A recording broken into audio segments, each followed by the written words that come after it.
Hey folks, it's Ray from DCRamRace.com. I'm here today to do a bit of a shootout between two of the best action cameras on the market.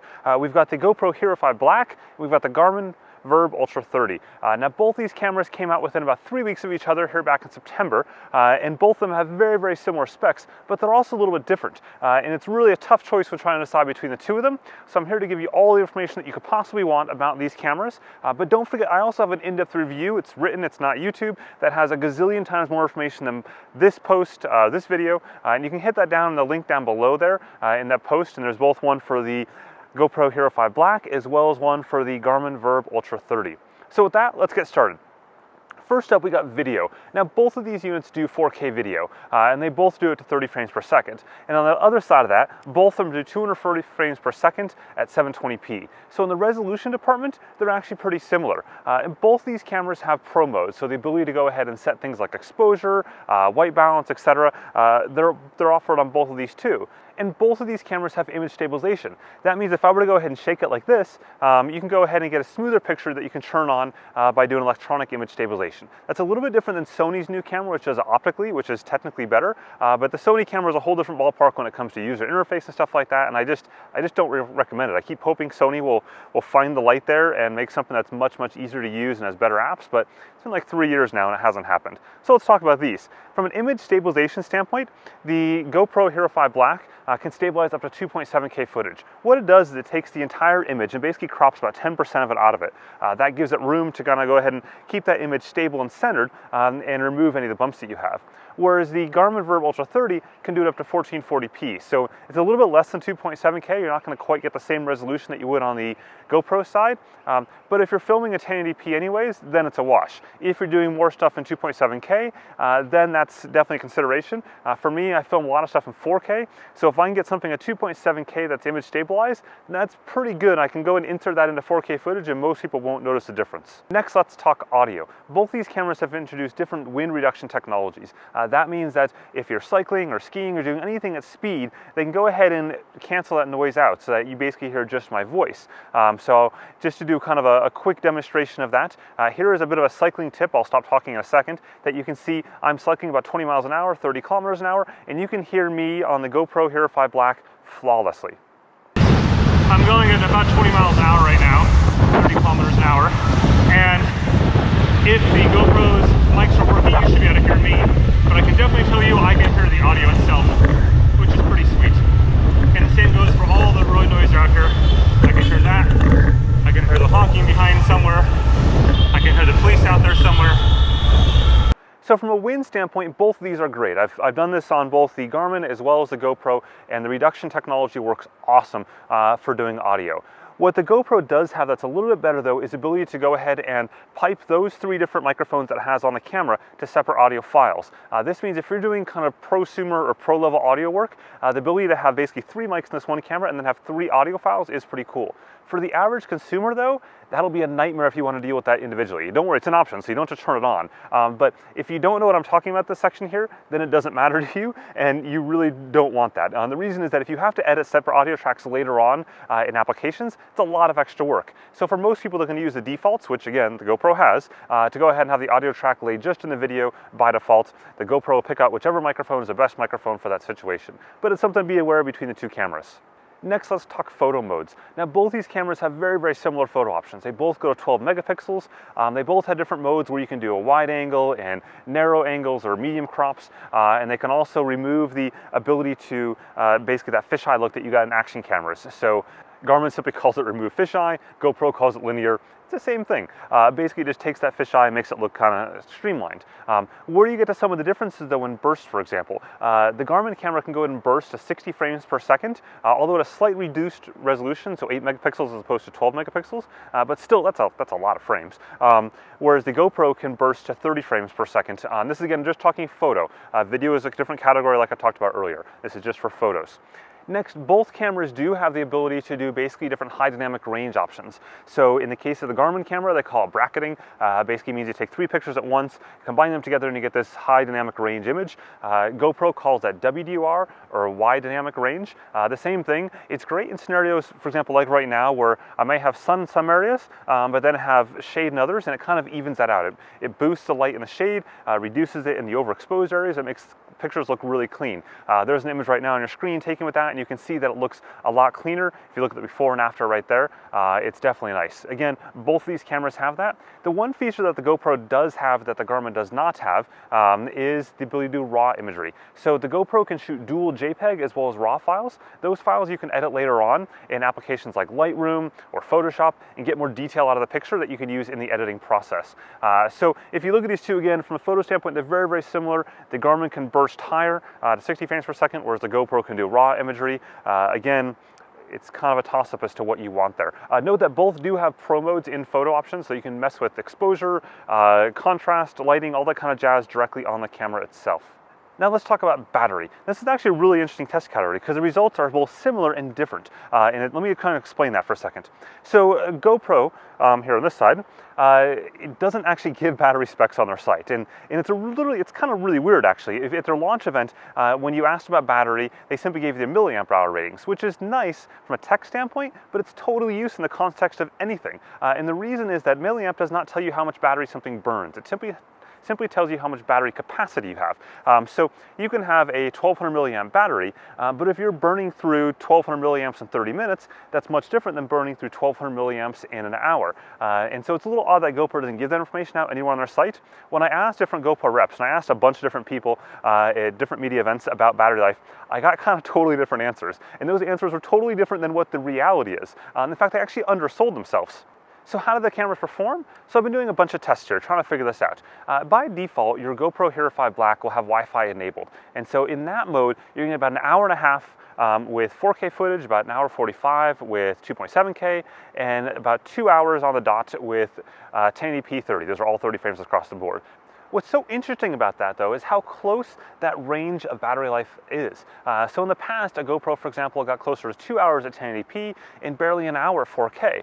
But in this case, we're seeing like a difference of maybe 10 minutes for each bump, which isn't much at all in terms of it's in a good way, right? It's very, very close.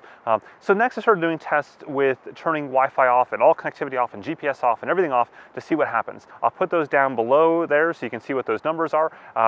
But just to kind of give you kind of an example of a different test, these are just on stock units, nothing special there.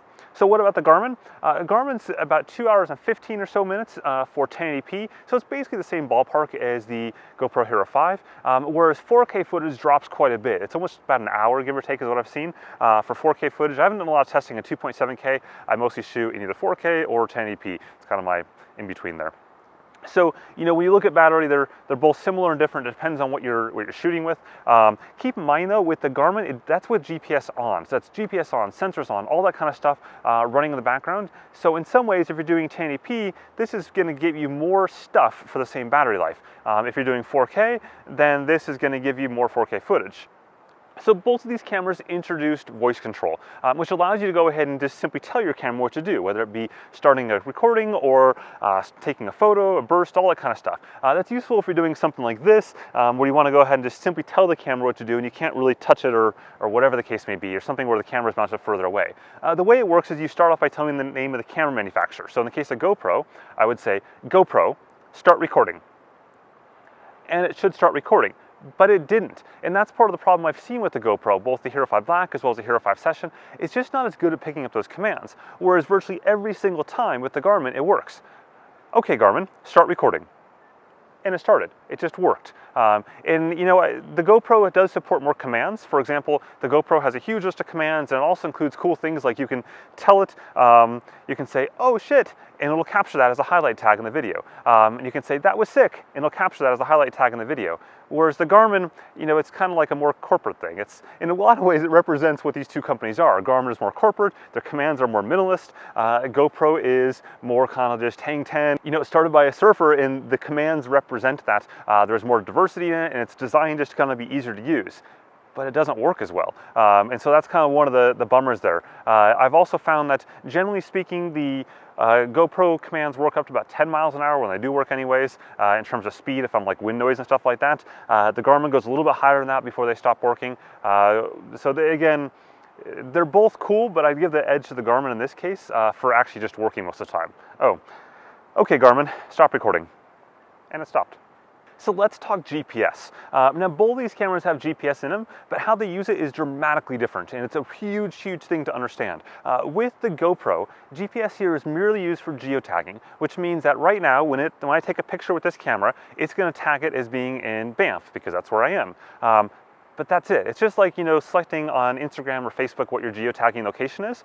Whereas with the Garmin, the GPS is used for tracking, and honestly not so much geotagging, though the photos are tagged that way. But it's used for tracking where you are and be able to show overlays of distance and speed and all that kind of stuff live. So every single video has a GPS track file along with it that it's automatically recorded, and that includes elevation, and that's where you start getting to the sensor side of it. The GoPro does include an accelerometer and a gyro in it, and that appears to be primarily used for things like highlight tagging. It's not used in any way that can go ahead and enumerate onto a screen. Whereas the Garmin includes a barometer, that's for altimeter information, it includes gyros and sensors, it can detect G-forces, and it has a ton of really impressive sensor specs in it, and it can also connect to sensors that are external. So for example, AMP+ sensors, and it can even connect to Bluetooth headphones as well, and Bluetooth headsets, so that you can use a Bluetooth mic to talk to the camera itself and have it record the audio.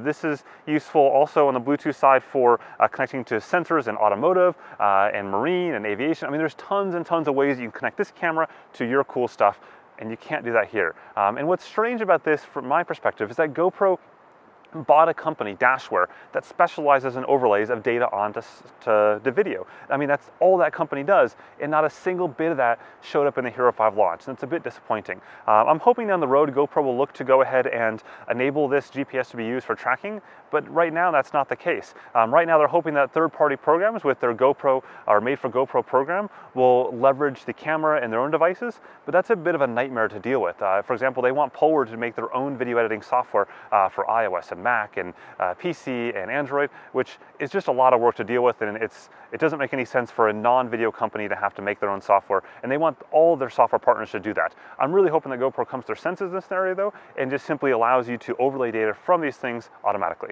So now that we covered something that Garmin does well that GoPro doesn't, let's talk about the opposite of that, and that's gimbals. Now, in the case of the GoPro, they've made the Karma gimbal, and that's something that they announced back in September. It's going to ship here later on in October, and that's a dedicated gimbal for the GoPro Hero 5 Black as well as the Hero 5 Session. Now, you maybe think, well, wait, Karma's a drone. It's actually a drone and a gimbal. It's two different platforms, or two different devices as part of an entire Karma platform for stabilization. And that gimbal runs $300, but it's designed for this camera, and it works really well with this camera. There's integration with it. It can power the camera, all that jazz. Garmin has jack. There's no gimbal that really works well with the Garmin VIRB Ultra 30. I've tried a couple of Fujitech gimbals with it, and they just don't work well. And it's really a bit of a gap here if you want that beautiful, silky smooth footage. You'll see a lot of footage these days that is used by gimbals. More than likely, if you looked at some footage out there and you thought, wow, that looks beautiful, it's super smooth, it was shot on a gimbal. The other thing that GoPro has going for it is that you can use third-party gimbals easier, and that's partly because it's just a little bit bigger than their previous unit. So for example, I've got this Fujitech gimbal here that I've used previously on the Hero 4 Black and the Hero 3 series, and this works out great with the Hero 5 Black. It does block the mode button, but it's not a huge deal because once you turn on the camera, you can use voice commands to change the different modes anyways, and then you got the back of the touchscreen there to go ahead and change things around. Oh, speaking of touchscreen, let's talk about that for a second. So, both of these cameras do have a touchscreen, and both of these cameras, you can control different settings from the touchscreen. In a lot of ways, they're very similar. They're both the same kind of color quality, about the same size, and you can do the same things from them. There are some differences how they've been developed though. In the case of GoPro, the touchscreen looks more beautiful, quite frankly. So like if you watched a video, if you watched the GoPro's launch, you're like, oh, that looks beautiful. It looks so super smooth to use. And you look at the Garmin's and you're like, that's quite functional looking. But here's the thing. The GoPro doesn't actually work as well. And the reason is when you start trying to swipe around on things, there's just too much stuff stuck together. So if you look at like frame rates and you slide up and down there, you're gonna miss a lot of those because you can't quite get your finger over the exact right size frame rate. Whereas the Garmin's may not look as like super sexy beautiful, but it's easier to hit those frame rates because they're bigger chunks of things. And this is just using my finger, let alone things like gloves and stuff like that. So again, it's a case of this looks prettier, the GoPro looks prettier, but the Garmin is just more functional when it comes to the touchscreen. On the flip side, the GoPro is fully waterproofed. So it's waterproof to 10 meters or 33 feet, whereas the Garmin has this external shell here. You can go and pop the Garmin out, of course, and then it's not waterproof, but it's smaller at least. But otherwise, in this shell case here, this is what you need if you want to be waterproofed. By itself, it's not. So that's definitely an advantage. If you're talking things like beach vacations and stuff like that, I love the fact that I can just have this camera ready to go on the beach and not have to worry about any case at all. Whereas this does have a case and it's more things to worry about. Again, some minor differences there. Obviously, you can see once you're in a mount situation like this, the sizes aren't that much different. The Garmin is a touch bit wider, but it's about the same stack height. So just, some minor differences there to be aware of. Mount-wise, both of these use the exact same mounts down below there, the standard GoPro mounts, even the Garmin. So you can use both these cameras with any mount that you find on Earth out there. They work great. The other thing that doesn't work on either of these cameras is that if you have devices like the gimbal I mentioned earlier, where it's going to be attached to the shell itself and it's set to a preset height, both these cameras are different before. So for example, the GoPro Hero 4 shells do not work with the Hero 5, and the Garmin VIRB Ultra 30 shells do not work with stuff designed for the previous VIRB generations. That goes the same for batteries as well, by the way. These batteries are different than any batteries from previous cameras, so all your Hero 4 batteries you can just put on eBay or something, because they don't work here either.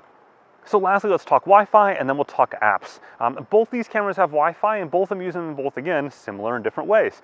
So both these cameras can connect your phone to download video, no problem there, and both these cameras can connect to your home networks, but it's totally different what they do once they're connected to it. In the case of GoPro, it uses that home network to go ahead and upload your content to GoPro Plus, which is a subscription-based service, costs $5 a month, and allows you to put a bunch of your video storage up there, about 35 hours of video storage and about 54,000 or so photos.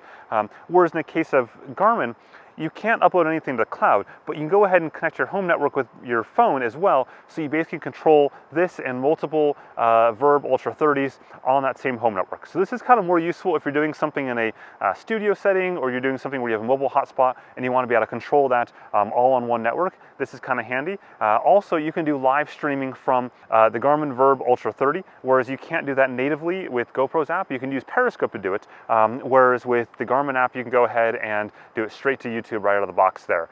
Neither of these go to Facebook Live though at this point in time. On the app front, both of them have mobile apps as well as desktop apps. I would say on the mobile app front, GoPro's mobile app is cleaner and it's generally more reliable, whereas Garmin's mobile app has more features in it in terms of going ahead and overlaying data and stuff like that, but I find it's not quite as reliable and it's definitely not as fast on the mobile side. Both these apps, or both these companies, have apps that can go ahead and automatically generate videos. In the case of GoPro, they call that Splice and Quick. Quick does the automatic video montage, or Splice is a bit more advanced video editing again. So GoPro has actually 3 apps on the mobile side. Garmin just simply does that in their VIRB Ultra 30 app by itself, and it'll go ahead and just make edits for you on the fly based on your entire day. On the desktop side, we have VIRB Edit here, both Mac and PC, and that's much more advanced than what GoPro has in terms of being able to overlay data and templates and dialogues. It's really, really impressive stuff. They've been working on it for like 3 years now, and they've done a solid job. I'd say it's probably the best piece of software Garmin's produced at all in the fitness and outdoor realm. GoPro has a bunch of software. They have the studio software, which is sort of their advanced software doing editing with ProTune and things like that. It's pretty old now and really hasn't been updated much. They've got their new Quick version, which used to be called GoPro app, and now it's called Quick, which does the same thing it does on the desktop side, so that's for doing quick edits and stuff like that. It's much more basic though. So when it comes to these apps, in a lot of ways they're pretty similar. Again, if you want to do a lot of data overlay stuff, there's no question the Garmin's a better choice there. If you're just looking to get the content off from a vacation, a beach destination, the kind of stuff like that, then I find that the GoPro app tends to work a little bit better on a mobile phone. So there you go. That is all you could possibly want about these 2 cameras in one YouTube video. So what do you choose? It's really a tough choice. I don't envy anybody. This is like the battle royale of action cameras right now. We finally got 2 awesome action cameras on the market that both compete against each other in slightly different ways based on different, basically, target markets. So in this case, I would say if you're looking to do something with action sports where you want to overlay data like speed and all that kind of stuff onto your videos and have that GPS data and really make those videos pop, then the Garmin is a better choice. If on the flip side, you're looking for something that you're going to go on vacation to a beach destination or just somewhere where you don't want to worry about something and you don't really care about all that data overlay stuff, I think the GoPro is probably a better choice, just because that built-in waterproofing there, and it gets a little bit better battery life at different resolution levels. So there you go, all the information you want to know there.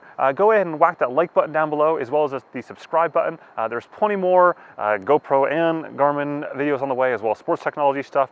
Don't forget, we have the GoPro Karma drone coming out here in a few weeks. We've got the DJI Mavic drone coming out in a few weeks. I'm going to cover both of those with both videos as well as in-depth reviews. There's also the GoPro Hero 5 playlist up there, which has tons of videos on the Hero 5 Black, Hero 5 Session, Karma drone, Karma gimbal, everything you want. Have a good one.